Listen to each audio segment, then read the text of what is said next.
I went to my 10-year high school reunion this month, which coincides with Pride Month and the fact that I came out and realized I was queer about 10 years ago. So this month has been a lot of reflection and just understanding who I am and how I came to be in a really particular way. Now, I went to high school in Lenoir County, North Carolina. My school was in LaGrange, and I grew up in Kinston. I was there from about 13 to 17, and we moved from Northampton, England. Now, high school was a tough time for me. I had a couple friends. I'm not going to say I didn't, but being a black British girl in rural North Carolina was some character development that you can't really teach anybody. I had a stronger British accent when I moved, and at first it was cool, right? You think coming to America, being British, you think that's gonna give you some points, and it kind of did, right? Because this was around the time that One Direction was pretty popular, so I was able to bond with some girls because of that. There was also like a lot of isolation, feeling as though I was a bit of a token to white people because I was not like other black people. And then black people at my school not really knowing what to do with me. We don't speak the same language. There was just a lot of not feeling like I fit in. And on top of that, I never really wanted to move to America. I thought I did, but then we did, and it was Kinston. And, I feel like being a foreigner, your introduction to America should not be the rural South, especially if you are like other in a lot of ways. People used to pick on me for my accent a lot. I remember teachers used to get me to read out loud in class, even if I didn't put my hand up. High school was really rough, and I dealt with a lot of racism under the guise of xenophobia. I feel like nobody takes you seriously when you say, oh, people made fun of me for being British. That doesn't feel like a thing, especially when you think about like American US relations, right? There's always a lot of jabs back and forth. But when it's a bunch of white American boys picking on the black British girl because she has an accent, something she can't change about herself. And they're making these jokes about throwing the tea in the harbor and winning the Revolutionary War. It's like, some of that is a bit racial. You know what I mean? Like, some of it, like, there's racial undertones to a bunch of white American boys picking on a black British girl because she's British. Like, and you can do it under the guise of, oh, just, a bit of banter, a bit of, oh, America versus UK. No. It was definitely racially motivated, but no one saw it like that. And I don't think I even had the tools to fully express the layers of discrimination that I was dealing with. And also, it's a bunch of teenagers who are just doing as they're taught and as they know. I'm not trying to say that everyone in the rural South is ignorant, but like, you have a limited worldview if you live in a certain place where you're only around certain people. And I came in out of nowhere. I just dropped into the school year, and I feel like all the kids around me had to adjust to me just as much as I had to adjust to them. The last 10 years, I've definitely been able to have a lot more grace. But I am so grateful that I was not queer in high school. Like, I was already the black British girl in my rural southern high school. Can you imagine if I was also a dyke? I don't know if I would have made it. A lot of things I hear about people that have had to deal with being queer in high school, I'm kind of like, I kind of dealt with that, but not in the same way. I've been gearing up for this 10-year anniversary for a couple years now. I always knew I wanted to go. When I left high school, I genuinely had this feeling of, screw you guys, I'm never coming back. I hate this place. But having left North Carolina and realizing that my life was bigger than that place and all the things that I went through, I was able to look back on North Carolina in a more fond way. And I think it also helped that my family moved out of Kinston to Charlotte. So anytime I would come to North Carolina to visit, I got to be in Charlotte, which is a much larger city. I think I got to repair my relationship with the South and with North Carolina. The reunion was fun. I got to see a lot of people I haven't seen in a long time. People definitely stared a little bit because they weren't sure who I was. And then there was obviously the people that didn't want to make eye contact with me, or they did and they would look away, and I'm like, come on, man, you know me. Like, we had classes together. Like, don't act like you don't. So everybody knew. I showed up, and it's like, unless we just genuinely did not have classes together, I genuinely just didn't know you. Everybody knew. So the people who chose not to speak to me, they chose not to speak to me. I reconnected and had some real conversations with people that I wasn't expecting to have. I got some apologies and like acknowledgement of the hardship I faced in high school that I wasn't even really looking for. Also, I'm kind of hot now. And that's usually the reason people go to their reunions, is because they look good and stuff. I tried not to think about that too much, but I was like, you know what? I grew up to be a pretty handsome young man person thing. So, everybody should see. Everybody should see what's going on. I got a lot of people telling me that they were proud of me or just happy to see me living in my truth. I was also just not nervous about coming back. Everybody has watched me come out. Like, if you are Facebook friends with me, like, some people told me I've popped up on their For You pages and Instagram. Like, I have been very public about being who I am. I don't I only had a very small window where people didn't know. But as soon as I realized I was non-binary, realized that I was queer, I was like, oh yeah, like all right, well this is it. And I'm really glad that I got to experience this. And I also got to take my partner and like show them where I grew up and show them a part of me that you wouldn't know without actually going, because I've talked a lot about my experience in rural North Carolina moving from the UK and like how tough that was for me as a teenager, but getting to see it is just a whole different story. I realize I've never actually told my coming out story. I feel like if people have followed me on TikTok or through my music, or you know me in college, I feel like I just spawned as this fully fledged self-actualized queer person, and only a select few people genuinely know the beginnings, like the roots of how I came to understand myself as who I am. You're born, they say it's a girl, allegedly. They raise you as a girl, but I was always very sporty. I wanted to look like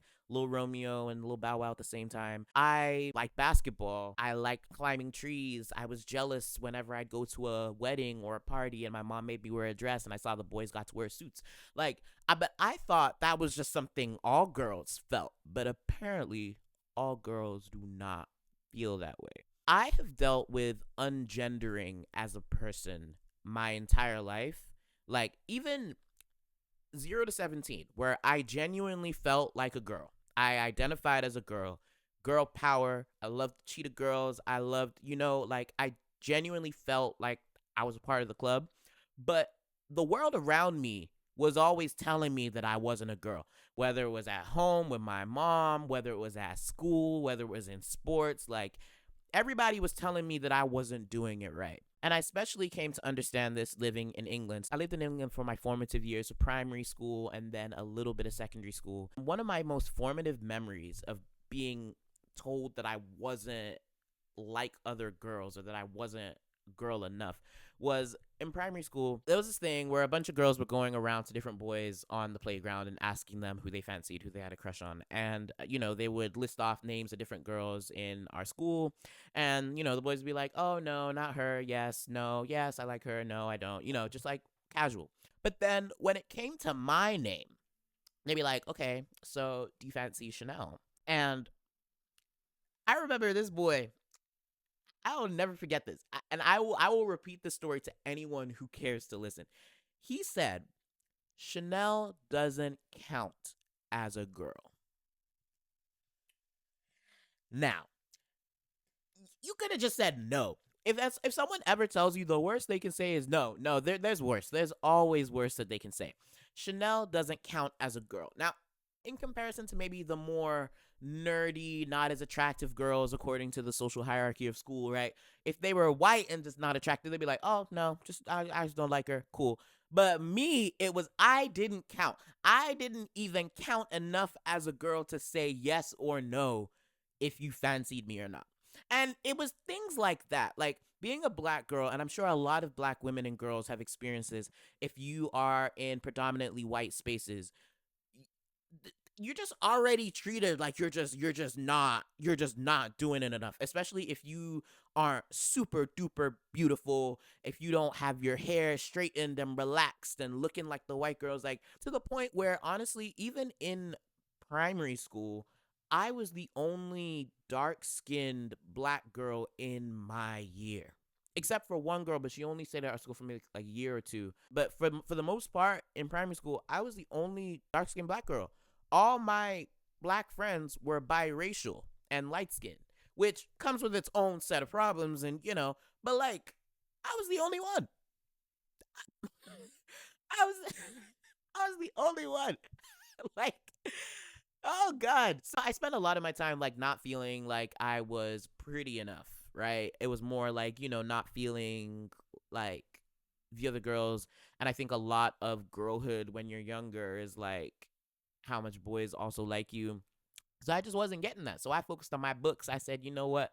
I'm going to go to college. I don't care about boys. I'm going to focus on my books. Da, da, da, da. And I did like boys. It's just boys didn't like me. So I had to be like, okay, well, I have better things to do. Something that was beneficial about moving to the US is that I got to like myself more as a black girl.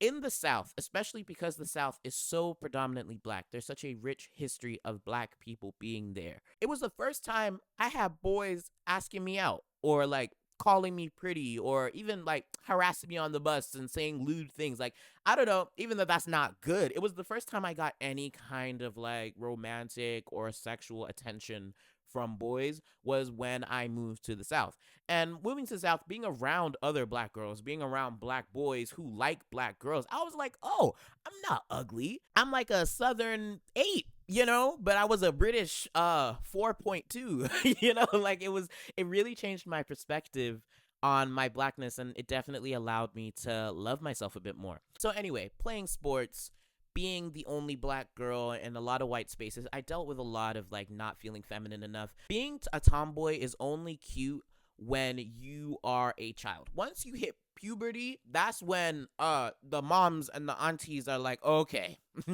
okay, we're gonna get some blush on you. We're gonna get some mascara. Okay, we're gonna do our hair a certain way. Well, it started when I was about 11 that my mom didn't like me going out or going to important functions without a bit of makeup on, and we fought a lot. I cried a lot, got beat a lot. I was just expressing myself and like enjoying the clothes I was wearing, but it was never like formal enough. It was never presentable enough. It was, you know, I don't know. It was just never enough. But I did like being a girl despite the world constantly telling me I wasn't doing it right. I also always had crushes on like female characters in TV shows and movies. Like I Jessica Alba in Honey and Fantastic Four.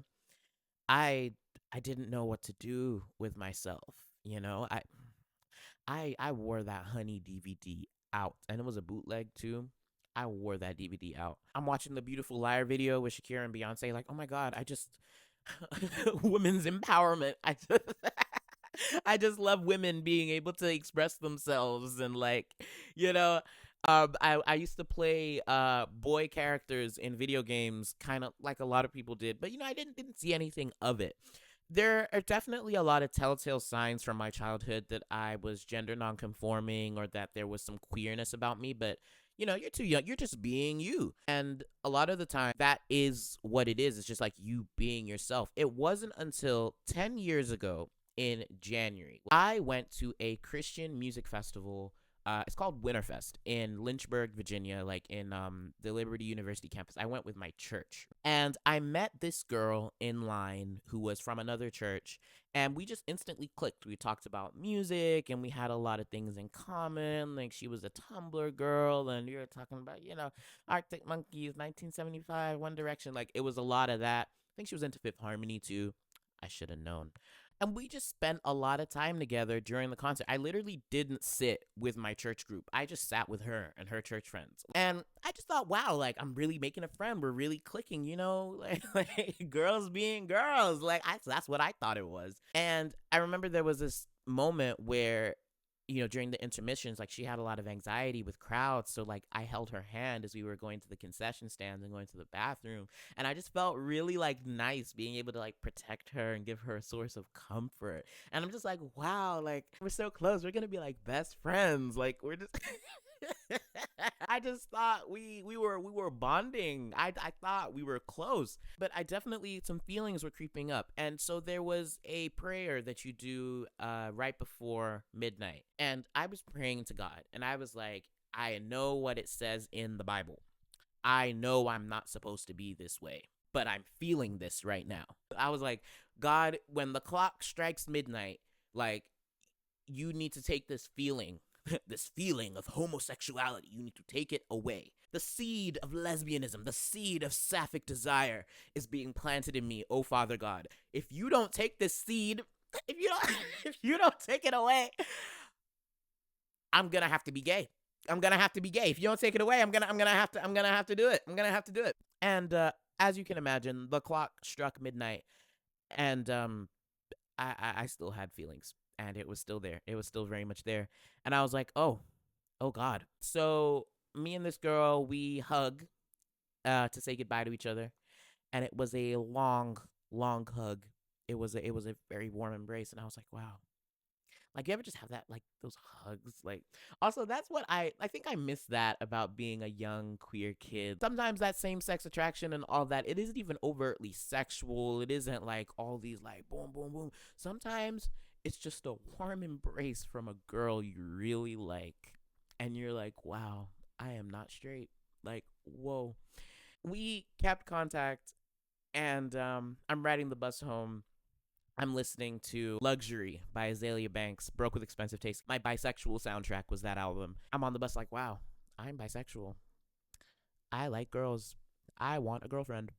Oh wow. The ride home, I don't know, Virginia back to North Carolina. It's a couple hours, but I was just like, whoa, like this is it. This is who I am.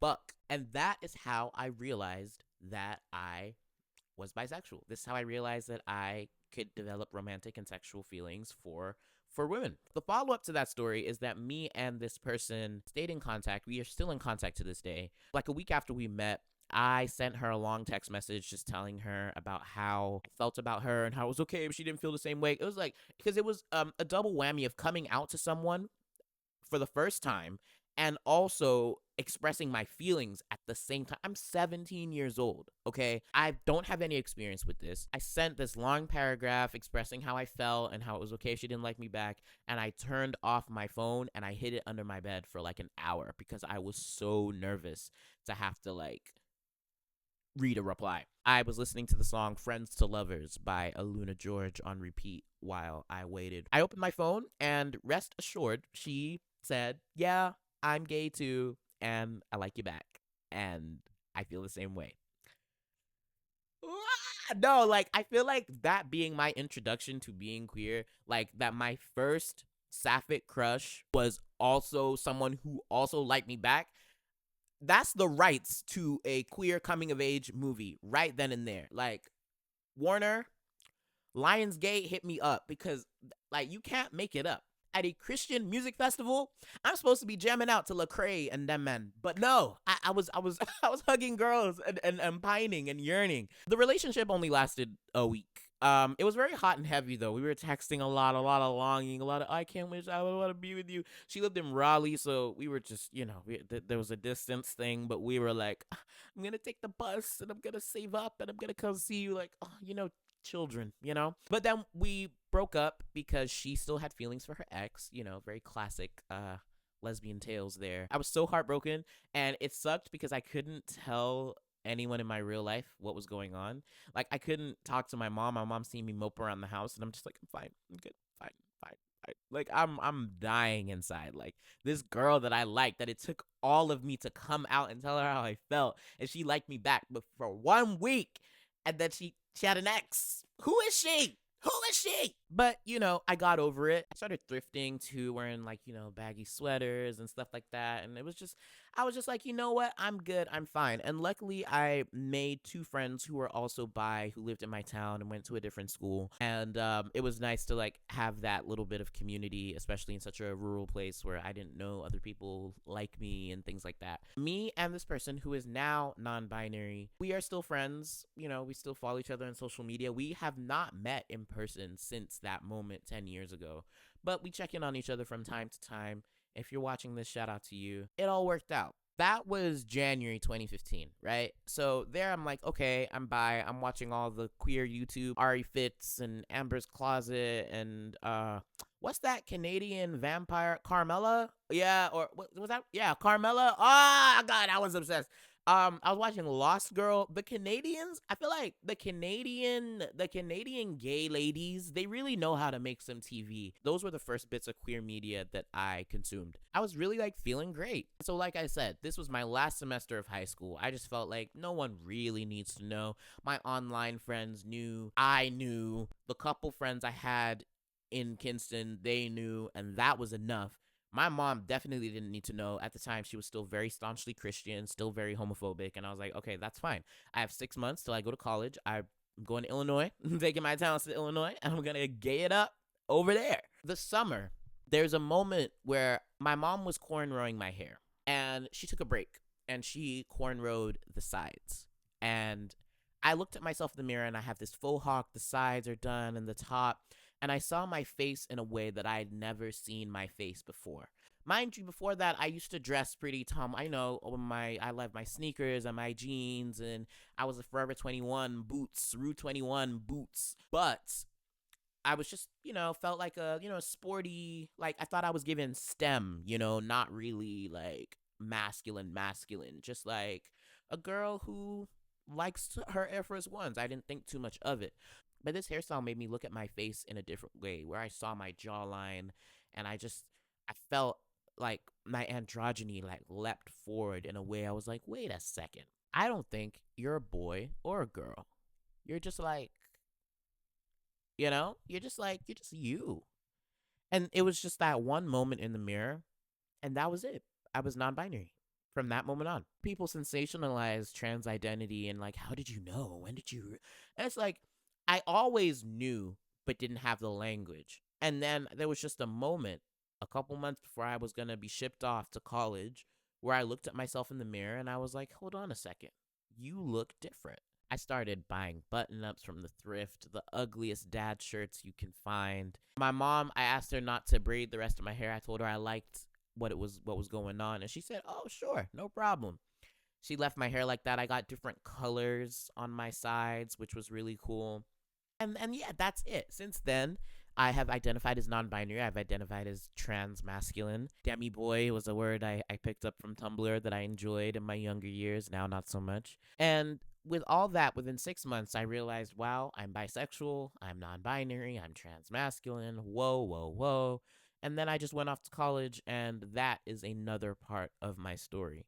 But overall, going back to my high school reunion after 10 years of realizing who I was and how all these different experiences and identities have like shaped over time, I just feel very grateful. I feel very grateful. And I wouldn't want my life to have gone any other way. Was high school hard? Yes. Was fitting in hard? Yes. But I think that everyone deals with a certain level of isolation, of figuring out who they are, of feeling like they don't belong. And I don't think that that's unique to being queer or trans or of a different nationality or being the only black person in a space or being, like, there's a lot of ways in which we don't feel like we belong, even if on paper we might feel like we should feel like we belong. The truth is, I am constantly looking back at my past. I am constantly trying to understand who I am and how we got here. I remember a lot of people, I remember names, I remember places. I can never let go of the people and places who shaped me. And I'm really grateful that I was able to go back and be received in this way. There are definitely more thoughts and more commentary on a lot of the things I've shared today, but we have a lot of time. Thank you for watching. Happy Pride and happy 10 years of Pride to me because I've really been doing this and I am so proud of myself, who I am, and who I have yet to become.